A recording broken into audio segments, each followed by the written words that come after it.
અમદાવાદના ખોખરા વિસ્તારમાંથી એલસીબીની ટીમે ચોક્કસ બાતમીના આધારે ઇન્ટરનેશનલ કોલનું કૌભાંડ ઝડપી પાડ્યું હતું. આરોપીની ધરપકડ કરી વ્યાપક પૂછતાછ હાથ ધરવામાં આવી રહી છે. અમદાવાદ ખોખરા વિસ્તારમાં એલસીબી ઝોન 5ની ટીમે ગેરકાયદેસર ઇન્ટરનેશનલ કોલ સેન્ટર ચલાવનાર 2 ઇસમોને રંગે હાથો પકડી પાડ્યા છે. પોલીસ ઇન્સ્પેક્ટર શ્રી કે જાડેજાને ચોક્કસ બાતમી મળી હતી કે લાલભાઈ સેન્ટર પાસે કોલ સેન્ટર ચલાવવામાં આવે છે. એલસીબીની ટીમે તપાસ કરતા ઉમેશ ગવંડર તેમજ પ્રવીણ આચારી આ બંને શખ્સોની તપાસ કરતા તેઓ પેડ લીડ ઓનલાઈન મેળવી ગેરકાયદેસર પેડ પ્રોસેસર અમેરિકન નાગરિકોને ખોટા નામે કોલિંગ કરી લોન આપવાની જુદી જુદી લાલચ તથા વિશ્વાસ આપી જુદી જુદી રીતે વેરિફિકેશન ફી અને લોન એગ્રીમેન્ટ ફીના નામે ડોલર લેવાનું જણાવે છે.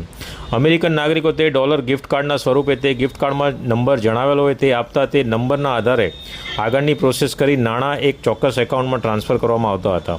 આ બંને આરોપીઓ પાસેથી 3 આઈફોન, 1 એન્ડ્રોઈડ ફોન અને લેપટોપ મળીને કુલ 2,85,500નો મુદ્દામાલ કબજે કરી પોલીસે બંને આરોપીઓની ધરપકડ કરી વધુ તપાસ હાથ ધરી છે. જસ્ટિન પરેરા, આમ તક ન્યૂઝ બ્યુરો, ગાંધીનગર.